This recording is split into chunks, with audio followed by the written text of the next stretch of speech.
क्योंकि बहू झूठ नहीं बोलती। सुधा और राकेश के 3 बेटे थे।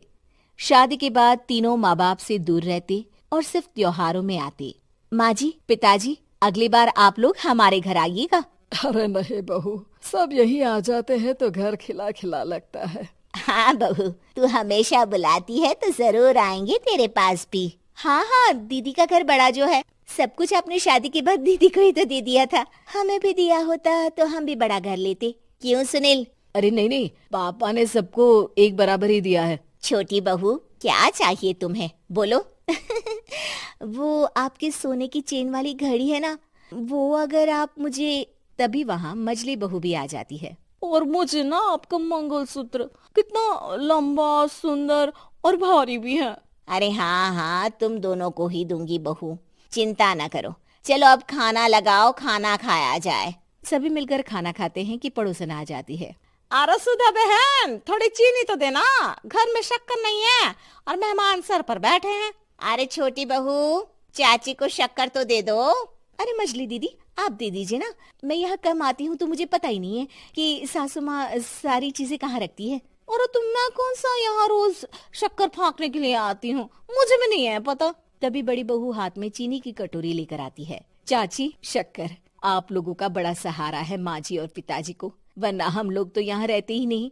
आप जैसे पड़ोसी हैं तो हम निश्चिंत है। और जीती रहे बहू, अब तो ये घर पड़ोस कम परिवार ज्यादा लगता है। सुधा अपनी बड़ी बहू को देखकर बहुत खुश रहा करती थी। वो उससे अक्सर घंटों बात भी किया करती, लेकिन दोनों दूसरी बहुओं का भी वो समझती थी कि शायद छोटी है, वक्त आने पर संभल जाएंगी। समय आ जाता है जब सभी को वापस जाना होता है।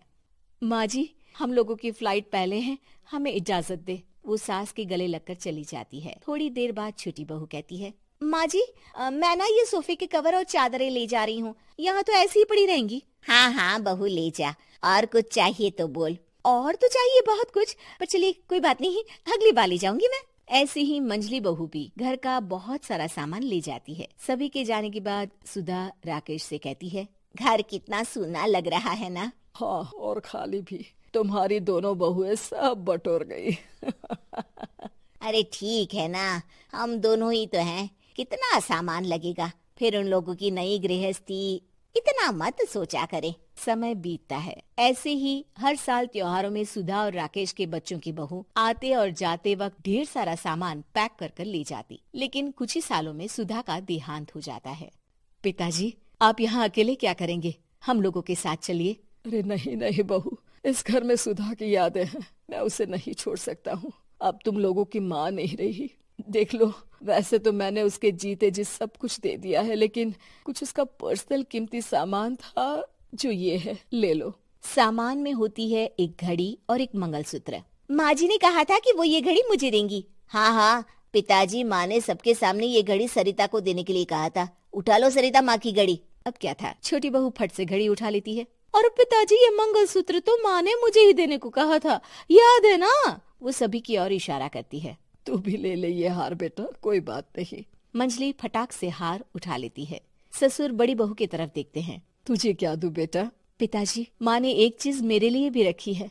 सभी के कान खड़े हो जाते हैं कि आखिर सास ने क्या रखा होगा बड़ी के लिए। अरे माँ जी तो दीदी से प्यार भी ज्यादा ही करती थी, हमेशा उनसे बात किया करती। जरूर कोई बड़ी और अपनी प्रिय चीज दी होगी दीदी को। और देख लेते हैं ना, वरना तो हम भी बराबर का बंटवारा करेंगे। हाँ, कर लेना बंटवारा। लेकिन बड़ी बहू, बताओ तो, सुधा ने क्या रखा है तुम्हारे लिए? अभी तो हम लोग यही हैं पापा जी, जब जाने लगेंगे तो बता दूंगी। बड़ी बहू के मुंह से ये बात सुनकर बाकी 2 बहुएं सोचने लगती हैं कि आखिर क्या है जो दीदी को सासू माँ देकर गई हैं। दीदी, ऐसा तो नहीं ना कि पूरे घर का आधा हिस्सा माँ बड़ी भाभी को देकर गई हो? तभी वहाँ ससुर आ जाते हैं। नहीं, ऐसा कुछ नहीं है। मकान तो तुम तीनों का बराबर से है। देखो, बड़ी बहू से तुम्हारी सास ज्यादा जुड़ी थी, न जाने क्यों घंटों बात किया करती थी। पता नहीं क्या देकर गई है उसे। और ससुर जी, आपको क्या पता, चालाकी से पूरे घर के पेपर में साइन करवा लिए हो, या फिर कोई छुपा गहना। आखिर मकान पूरा तो आपने सासू माँ के नाम ही कर रखा था ना। अब घर में ये सस्पेंस बन जाता है कि आखिर बड़ी बहू क्या लेकर जाएगी। फिर वो दिन भी आ जाता है जब बड़ी बहू के जाने का समय हो जाता है। बेटा, परसों तुम चली जाओगी, बताया नहीं, माँ ने तुम्हें क्या दिया? घड़ी और हार जो बेशकीमती था और तुम्हारी सास को सबसे ज्यादा प्रिय था, उसका तो बंटवारा भी हो चुका है। अब तुम्हारी बारी। हाँ पिताजी, आज मैं ये बात बताने ही वाली थी। माँ ने मुझे उससे भी बेशकीमती चीज दी है, और वो है आप। आपसे अधिक प्रिय उन्हें कुछ नहीं था। माँ चाहती थी कि आप मेरे साथ रहें। चलिए पिताजी। बेटा, मेरे पास तो कोई पेंशन भी नहीं है और ना ही कोई प्रॉपर्टी। लेकिन आपके पास संस्कार है पिताजी, जो मेरे बच्चे आपसे लेंगे, तो आपको ले जाने पर स्वार्थ ही है मेरा। चलिए ना पापा। सभी के सामने पिताजी बड़ी बहू और बेटे के साथ उनके घर चले जाते हैं। क्या सास बन सकती है माँ? अरे क्यों रे, काम में ध्यान नहीं है जो सब्जी में नीरा नमक भर दिया। मुफ्त में रोटी तोड़ने की आदत पड़ी हुई है, यह सब यहाँ नहीं चलेगा। गलती हो गई माँ जी, माफ कर दीजिए। माफी चाहिए? चलो ठीक है, ये नमक भरी सारी सब्जी खत्म कर, कुछ भी फेंकना नहीं चाहिए, मिल जाएगी माफी। सुनैना की शादी कुछ महीनों पहले ही वासु से हुई है, जिसके बाद से उसकी जिंदगी इस नर्क में जल ही रही है। और अब यही सुनैना की आम जिंदगी है, जिसमें उसकी सास हर छोटी बात पर और कभी कभी तो बिना किसी बात के बस उसे परेशान कर खरी खोटी सुनाती ही रहती है। सुनैना, कल मुही कहाँ मरी हुई है, इधर तो आ। सास की आवाज सुन सुनैना भागती हुई उसके पास आती है। क्या हुआ माँ जी? अरे तुझे पता है मेरे पैरों में दर्द रहता है, तो मुझसे बदला लेने के लिए टीवी का रिमोट इतनी दूर रख दिया। अरे मुझे ज्यादा खड़ा कर पैर तुड़वाना चाहती है क्या? आज पूरा दिन तू एक पैर पर काम करेगी, अगर कहीं दूसरा पैर जमीन पर रखा तो मुझसे बुरा कोई नहीं होगा। सास और सुनैना की ये कहानी उसकी ननद सिम्मी बहुत करीब से देख रही होती है, जिस वजह से उसके मन में ससुराल और सास के लिए डर बनने लगता है। इसी तरह दिन बीतते हैं। एक शाम वासु और सुनैना साथ बैठे होते हैं। क्या बात है, तुम दिन पर दिन कमजोर कैसे होती जा रही हो? नहीं तो, आपको ऐसे ही लग रहा होगा, मैं बिल्कुल ठीक हूँ। हो सकता है, पर चलो ध्यान रखना, मुझे कुछ काम है। ऐसा बोल जैसे ही वासु जाता है, तभी सिम्मी वहां आ जाती है। भाभी, आप भाई को माँ के बारे में बता क्यों नहीं देती? वो आपके साथ बहुत गलत करती है। क्या सारे ससुराल वाले ऐसे ही होते हैं? भाभी, मुझे तो शादी नहीं करनी, बहुत डर लगता है मुझे। अरे तुम बेकार ही टेंशन ले रही हो, ऐसा कुछ नहीं है। मुझे पता है तुम्हारा ससुराल बहुत अच्छा है, इसलिए खुशी खुशी ससुराल की तैयारी करो। सिम्मी तो वहां से चली जाती है, लेकिन सुनैना उसकी बातों से सोच में पड़ जाती है। कुछ दिनों बाद सुनैना के मम्मी पापा और भाई उनके घर आते हैं, जिन्हें देख सास हैरान रह जाती है। आप लोग सुनैना से मिलने आए हैं? अरे बहू, देख तो तेरे मम्मी पापा आए हैं। जी नहीं, आज हम यहाँ लड़की नहीं लड़के वाले बनकर आए हैं। हाँ माँ, मैंने ही सिम्मी और शरद के रिश्ते की बात मम्मी पापा से की थी। शरद हमारी सिम्मी के लिए परफेक्ट है। बेटे की बात मानते हुए उसकी माँ रिश्ते के लिए मान जाती है, पर अब सिम्मी के मन में ससुराल का डर और ज्यादा बढ़ जाता है। जैसे यहाँ माँ भाभी पर जुल्म करती है, ये भी पक्का अपनी बेटी का बदला लेने के लिए ही मुझसे शादी कर रहे हैं। इसी सब के बीच देखते ही देखते सिम्मी शरद की शादी हो जाती है और सास के नाम से डरी सहमी सिम्मी ससुराल पहुंच जाती है।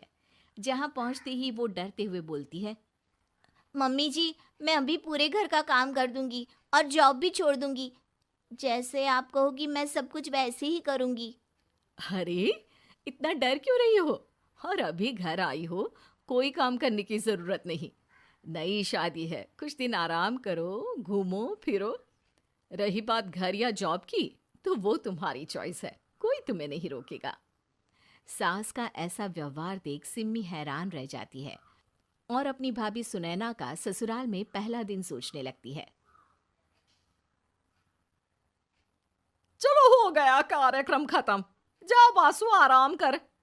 बहू, तू अपने काम पर लग जा। काम से मेरा मतलब है घर का काम, क्योंकि अब से तुम इसके अलावा और कोई जॉब बॉब नहीं करोगी। हाँ, क्या हुआ? कहाँ खो गई? लगता है सपनों में ही घूमने लगी। बताती हूँ तुझे अभी। मेरी बेटी का मजाक बनाएगा? सपने में क्यों, असलियत में घुमा कर ला जा। ससुराल की ऐसी इमेज सिम्मी ने कभी सपने में भी नहीं सोची थी। अपने आप को बहू नहीं, बेटी सुन उसे बहुत हैरानी होती है। लेकिन जैसे जैसे समय बीतता है तो अब सिम्मी को किसी भी जगह से ज्यादा ससुराल अच्छा लगने लगता है। एक दिन सिम्मी सबसे मिलने मायके आती है तो अपनी माँ को भाभी पर चिल्लाते हुए देखती है।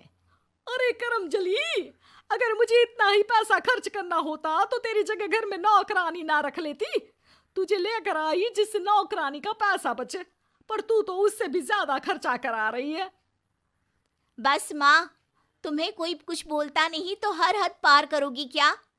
अगर यही सब मेरी सास करे तो? अरे तो उनकी बेटी को जिंदा गाड़ दूंगी। तुम्हारे और उनके अंदर यही तो फर्क है माँ।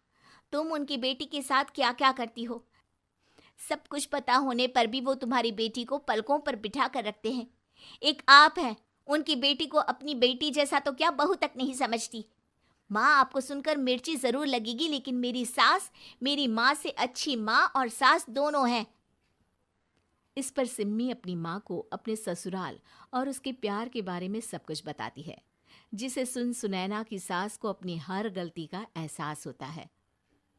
अगर वो चाहते तो आराम से अपनी बेटी का बदला मेरी बेटी से ले सकते थे, पर उन्होंने ऐसा नहीं किया और तुझे हमसे भी ज्यादा प्यार दिया।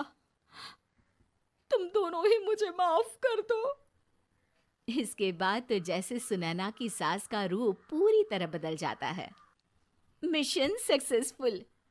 रिवेंज लेना है क्या?